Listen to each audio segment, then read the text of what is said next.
courageuse et vaillante, accourt à l'ordre de Jésus, l'âme heureuse et croyante.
Bien-aimés, chers amis, bonsoir à tous. Donc, nous achevons à grands pas notre retraite jeunesse et ce soir, nous allons considérer ensemble le bain de siège. Avant de débuter, je vais vous inviter à courber la tête pour une courte prière.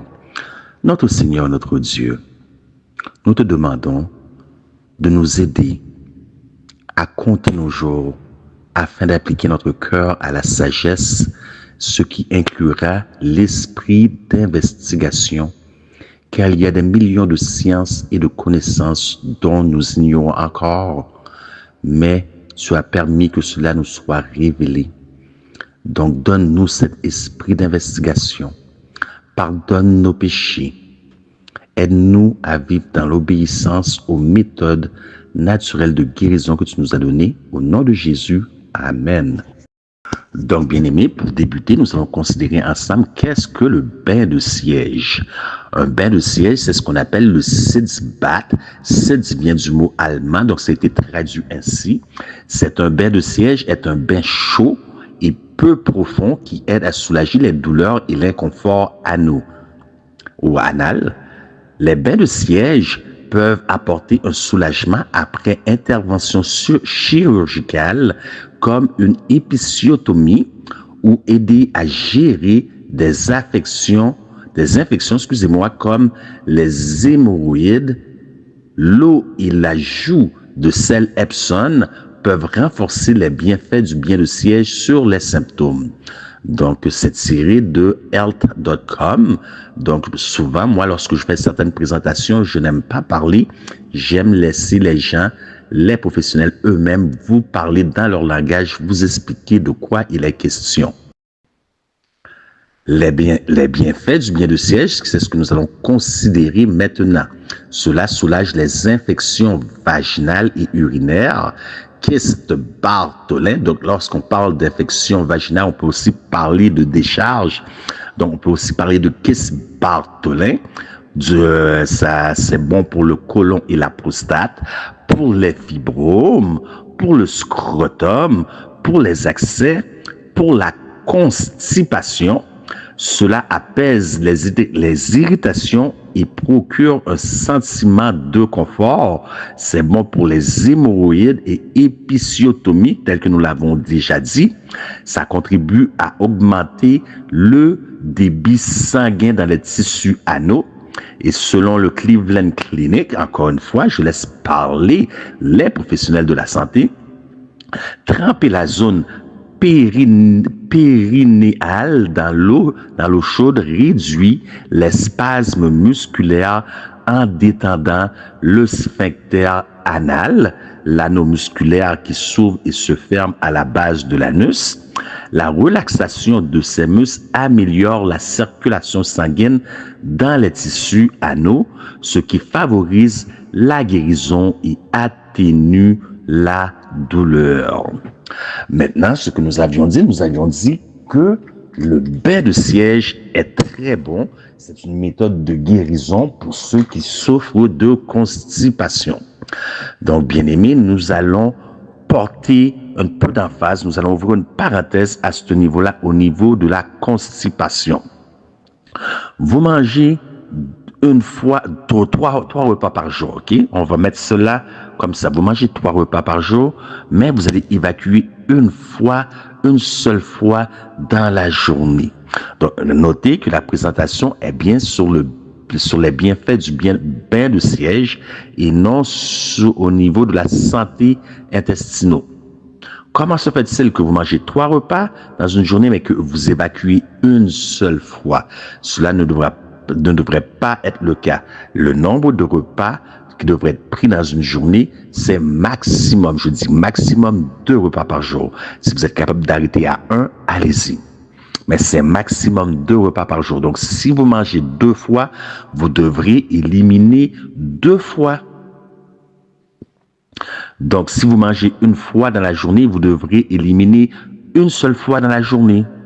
Mais voici le problème. Parce que j'ai appris au fil des années, c'est que plus vous allez évacuer, plus c'est signe que vous êtes en bonne santé. Est-ce réellement le cas? Puisque nous savons que les matières fécaux, ce sont des rejets. Donc, vous rejetez de votre corps, vous distirpez de votre corps des déchets. Donc, c'est très bon. Vous sortez le mauvais de votre corps. C'est très bon. Donc, certaines personnes vont manger une fois et vont aux toilettes 3 ou 4 fois dans une journée. Est-ce que c'est bon? Non, ce n'est pas bon. Certaines personnes vont manger 2 fois, mais vont aux toilettes 3, 4 fois dans la journée. Est-ce que c'est bon? Non, ce n'est pas bon. Pourquoi? Parce que le bain de siège vient soulager les problèmes de constipation. Si vous allez à la toilette plus de fois dans la journée que vous avez besoin, c'est parce que vous êtes constipé. Voyez-vous, nous allons avoir beaucoup à apprendre, à désapprendre, je veux dire, dans le but de réapprendre. Beaucoup de connaissances qui nous ont été inculquées à l'enfance ne sont pas vraies. On nous a appris que la constipation, c'était uniquement lorsque nous étions serrés, backed up, et que ça ne pouvait pas sortir. Non, ce n'est pas vrai. Parce que vous pouvez avoir la diarrhée, et la diarrhée, c'est aussi de la constipation. Vous pouvez aller à la toilette diverses fois dans la journée, c'est aussi constipation. Donc, constipation n'est pas signe de blocage. Pourquoi? C'est un problème intestinal que nous allons considérer lorsque nous allons toucher la santé intestinale. Donc, pourquoi? C'est parce que si vous allez à la toilette trop souvent, c'est parce que vous avez un problème d'évacuation. Donc, tout le nécessaire ne sort pas. Donc, si vous allez 3, 4 fois, donc c'est les mêmes matières fécaux qui n'ont pas sorti que vous sortez à plusieurs reprises. Est-ce que vous comprenez? C'est la même matière fécale. Ce n'est pas de nouvelles selles à chaque fois que vous évacuez. C'est la même parce que vous êtes incapable de le sortir la première fois d'un seul coup. Pour cela, je vais demander à Kim d'apposer une petite vidéo pour vous montrer la méthode dont il faut utiliser pour déféquer, puisque les sièges de toilette d'aujourd'hui, modernes, ne sont pas conçus pour vous aider dans le processus d'élimination. Bien-aimés, bonsoir à tous et bonjour, peu importe là où vous nous écoutez dans le monde. Aujourd'hui, nous allons considérer un sujet très important ensemble. Donc, c'est très pratique notre présentation d'aujourd'hui. C'est que beaucoup de gens éprouvent des difficultés pour faire des mouvements intestinaux, pour leurs mouvements intestinaux. Donc, ce qu'on veut considérer aujourd'hui, ce sont des exercices qui vont vous aider à pouvoir faire vos mouvements intestinaux. Je tiens dans ma main un tube de dentifrice. Voilà à quoi les mouvements intestinaux devraient ressembler. Voyez-vous, je pèse et voyez-vous, ça sort.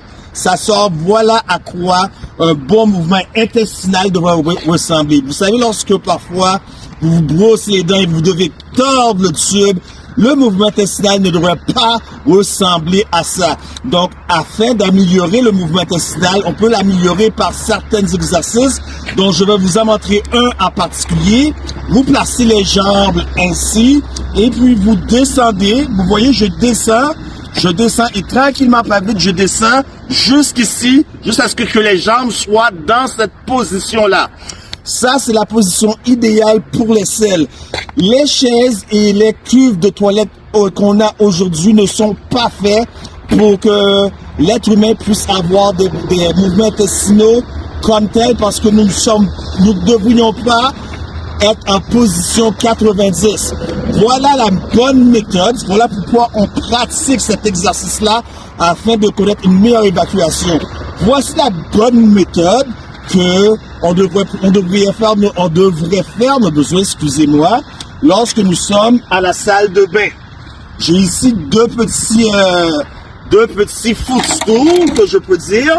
Voyez-vous, vous êtes comme ça. Les jambes, je dois faire attention à ne pas tomber. Les jambes devraient être comme ça, élevées, les deux. Là, j'ai peur de tomber, excusez-moi. Les jambes devraient être comme ça. Vous n'êtes pas censé être en 90 degrés, comme ça, parce que ça n'est pas l'évacuation complète. Et une fois que l'évacuation n'est pas complète, vous avez des croûtes qui restent et ça va affecter certaines bactéries dans le côlon et la région où les selles sortent, qui vont aller affecter d'autres parties du côlon. Donc, ceci dit, c'était un exercice pratique aujourd'hui. Faites-le de temps en temps. Pratiquez-vous à le faire. Donc, c'était votre humble serviteur, Jacques Guillaume, pour le ministère M3A, Medical Missionary M3A, Santé et Spiritualité, que Dieu vous bénisse. Donc, ici, nous voyons comment le bain de siège se fait. Vous voyez, vous mettez de l'eau dans une cuvette et vous vous asseyez les fessiers dans l'eau. OK? Ce qui est très bon. OK? Nous venons de voir tous les bienfaits du bain de siège. Cependant, le bain de siège doit être pris à une durée de 10 minutes. Minimum, OK? Vous pouvez rester au maximum 15 minutes dans un bain de siège, mais restez comme ça 10 minutes, 3 fois par jour, 3 à 4 fois par semaine. Regardez la posture du dos. Donc, je ne dis pas que ce n'est pas bien. Nous parlons de la photo en haut. Vous voyez la posture du dos. Mais regardez l'autre photo en bas vers la droite. OK, la plus grande photo. Regardez, il y a un appui pour le dos. Donc, ça serait la meilleure méthode que je pourrais vous suggérer pour faire un bain de siège. C'est de cette façon afin de protéger votre dos. Donc, on place la cuvette directement dans le siège de toilette. Tandis que la photo, plus en haut, en relief plus en haut, vous voyez une cuvette, mais cette cuvette est trop grande pour rentrer dans la cuvette de la toilette. Donc, existe-t-il des cuvettes déjà préparées à cet effet? Donc, vous voyez ici des cuvettes que vous pouvez acheter déjà préparées pour cet effet. OK? Donc, il y a des cuvettes avec même une pompe. Donc, l'eau, elle va pomper, vous pompez avec la pompe, l'eau va se soulever un peu, va rentrer au niveau du postérieur du rectum. Donc, nous allons voir maintenant un aspect plus intéressant. Donc, c'est pour la raison pour laquelle j'ai voulu faire cette démonstration pratique, puisque beaucoup de gens utilisent le bain de siège uniquement pour les problèmes cités en haut, ok? Donc, pour les kystes Bartholin, pour les infections décharges vaginales et infections urinaires, pour les fibromes, pour le scrotum, pour les accès, pour la constipation, etc. Mais ce que très peu de gens ignorent, c'est que le bain de siège est un des meilleurs remèdes utilisés pour le cancer. Et c'est exactement pourquoi j'ai tenu à faire cette démonstration ici même par voie d'image, aujourd'hui. J'aurais pu le faire avec une personne, mais j'ai choisi de le faire par voie d'image. Donc, vous voyez, le meilleur outil, la meilleure cuvette à utiliser, donc ce sont des cuvettes que vous devez acheter. La meilleure cuvette à acheter, c'est comme celle-là. Pourquoi? Parce que vous avez un léger appui pour votre dos et puis vos deux pieds vont sortir. Pourquoi les deux pieds vont sortir et pour quelle en est l'importance lorsque nous parlons de guérison pour le cancer de la prostate et du côlon. Donc, nous allons voir cela en plus en détail. Donc, pour comprendre, nous allons voir la procédure à utiliser parce que vous avez vu que les deux pieds dépassaient dans l'autre, vous allez voir la procédure à utiliser lorsque vous faites un traitement pour le cancer du côlon et de la prostate. La première chose à considérer, c'est que vous devez remplir votre cuvette d'eau glacée, puisque le bain de siège généralement se fait avec de l'eau légèrement, très légèrement chaude. Ne mettez pas de l'eau chaude, même si vous mettez votre main et vous sentez que c'est passable, c'est acceptable. Lorsque ça rentre à l'embouchure du rectum, il faut faire attention. Il faut que l'eau soit, je dirais, 52% chaud, 48% froid. Donc, ce n'est ni chaud, ni froid, ni tiède. C'est légèrement plus chaud que tiède. OK? 52-48. Donc, l'eau doit être confortable. OK? Donc, dans le cadre de traitement de cancer, c'est différent. Vous devez remplir votre cuvette d'eau extrêmement glacée. Certaines personnes, ils vont y mettre de la glace. Je ne suggère pas. Prenez juste de l'eau glacée. OK? Donc, c'est à chacun de faire ses propres investigations, ses propres recherches, à voir si vous êtes d'accord à mettre de la glace. Moi, personnellement, je suggère de ne pas mettre de glace. Prenez l'eau glacée simplement. Donc, ce que vous allez faire, c'est un bain contraste. OK? Donc, tandis que vous avez rempli votre cuvette d'eau froide, vous allez vous asseoir à l'intérieur de la cuvette. OK? Tout le corps est important. Pas juste dans le bain de siège, bain contraste comme nous parlons présentement, mais souvent lorsque vous faites un traitement, c'est tout le corps. On parle de traitement d'hydrothérapie, c'est tout le corps qui doit être couvert. Donc ici, tandis que votre rectum, votre fessier est à découvert, tout le reste du corps doit être couvert d'une longue serviette, du cou jusqu'aux pieds. Bien sûr, vous allez laisser sortir les orteils, peut-être un peu plus haut que les pieds, peut-être juste un petit peu plus haut qu'au niveau de la cheville. Vous allez comprendre pourquoi. Parce que ça se fait avec deux cuvettes. Donc, le bassin et les fesses dans l'eau et les pieds à l'extérieur. Dans une autre cuvette d'eau chaude, vous allez y mettre vos pieds maintenant. Est-ce que vous voyez, là où votre fessier est assis, c'est de l'eau froide, et là où vous mettez vos pieds, c'est de l'eau chaude. OK? Dans cette eau-là, vous allez rajouter du sel septique, sel Epsom, sel himalayen. Mettez le sel que vous désirez, sauf le sel de table, bien sûr. Donc, ajoutez du sel celtique dans la cuvette pour les fesses. OK? Oignon, ail, et clous de girofle dans la cuvette pour les pieds. Donc, l'oignon, vous devez, étant donné que c'est l'eau chaude, vous devez l'écraser, l'émietter durant 15 minutes pour permettre à ses composantes d'agir. L'ail, c'est la même chose. OK? Clou de girofle, bon, vous ne pouvez pas l'écraser avec la grosseur que possède un clou de girofle, et vous allez mettre dans la cuvette pour les pieds. Vous restez 10 à 15 minutes, OK? Et vous faites ça 3 à 4 fois par jour. OK? Immédiatement sorti de l'eau, immédiatement que vous sortez de l'eau, que devriez-vous faire? Donc, une fois sorti de l'eau, vous devez bien vous sécher, bien-aimés. Vous séchez comme il faut, vous enroulez dans de nouvelles serviettes maintenant, mais cependant, vous allez faire un pack avant de vous enrouler dans ces nouvelles serviettes.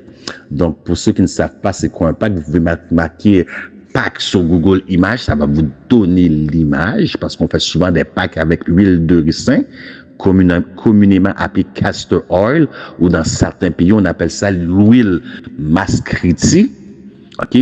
Donc, vous allez bien vous essuyer, vous allez faire un pack. Et comment on fait le pack? Le pack doit se faire à la partie, parce qu'on parle du côlon, on parle de la prostate. Ça va se faire au niveau du bas du corps. OK? Donc, ça va le devant et l'arrière, ça veut dire le bas du dos et le devant, toute la région pelvienne, OK? Vous allez bien imbiber pour faire votre pack d'huile de ricin, parmi lequel, au-dessus de l'huile de ricin, vous allez mettre 3 à 4 bouchons de DMSO. Mais avant, il faut savoir comment préparer cela, OK? Donc, vous allez prendre une casserole, vous allez prendre une bouteille hermétique, une bouteille comme vous voyez ici, on appelle ça mason jar ou bernardin. Donc, ce sont les bouteilles ici que vous voyez, les framboises, les fraises, les raisins, les bleuets. OK? Vous allez mettre votre eau à forte ébullition. Vous allez mettre votre huile de ricin dans un mason jar, parce que si vous mettez votre huile de ricin dans l'eau, vous allez enlever toutes les composantes et ce ne sera plus l'huile et ça n'aura aucun effet. Donc, l'huile reste dans la bouteille est bien fermée. Une fois que l'eau bouille à forte ébullition, vous mettez votre bouteille qui contient déjà de l'huile de ricin dans l'eau. Vous laissez 1 minute et vous sortez, vous mettez votre doigt. Ça doit être légèrement chaud, confortable, agréable pour la peau. Si vous chauffez trop longtemps, vous perdez toutes les composantes. OK, si ça ne suffit pas, après 1 minute, vous mettez une autre minute, OK? Donc, si votre eau a été bouillie à ébullition, ça ne devrait pas prendre beaucoup de temps avant que vous sentez la chaleur lorsque vous ouvrez votre petit pot. Excusez-moi. Puis, vous allez prendre du scalp towel ou du papier napkin ou une petite toile de coton. Vous allez bien imbiber. Comme vous voyez sur la photo, c'est une petite bouteille d'huile de ricin. C'est la bouteille standard. Donc, cette bouteille est trop petite parce que vous devez faire cela 3 à 4 fois par semaine, je suggère. Et c'est 3 à 4 fois par jour. Après 2-3 jours, il ne restera plus. Il vous faudra peut-être acheter une plus grosse bouteille de l'huile de ricin. Donc, il faut magasiner jusqu'à ce que vous trouvez le bon magasin d'aliments naturels, de médication naturelle pour trouver ce format-là. Si jamais vous ne réussissez pas à trouver le format idéal, nous pouvons vous aider avec notre centre de médication. Donc, nous pouvons vous aider avec notre centre de médication naturelle à vous trouver parce que nous avons de grandes bouteilles en inventaire. Donc, vous allez mettre votre huile de ricin qui a été chauffée, OK?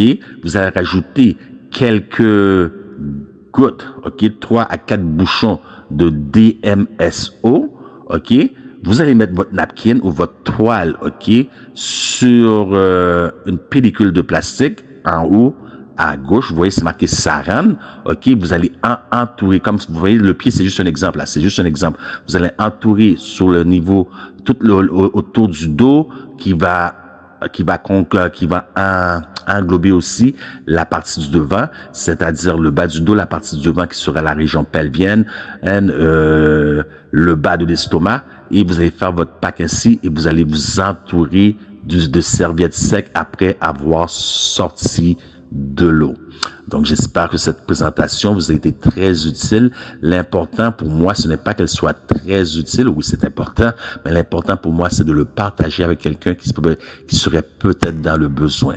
Ce que j'aimerais que vous rappeliez maintenant, c'est que tout cela n'a aucune importance. Peu importe la médication qu'on vous demande de faire ou qu'on vous dit de faire, n'a aucune importance, n'a aucun effet thérapeutique et guérissante si bien sûr votre mode de vie n'est pas réglé, votre alimentation n'est pas adéquate, manque de soleil, manque d'exercice, manque de repos, le New Start ou la restance n'est pas respecté 100% à la lettre. Donc là-dessus, je vous souhaite une très bonne fin de journée. Que Dieu vous bénisse. C'était votre serviteur Jacques-Lionel Guillaume. Me revoici encore une fois, juste que j'étais pas sûr. Donc j'ai dû réécouter mon enregistrement pour voir que oui, j'ai bel et bien fait une erreur.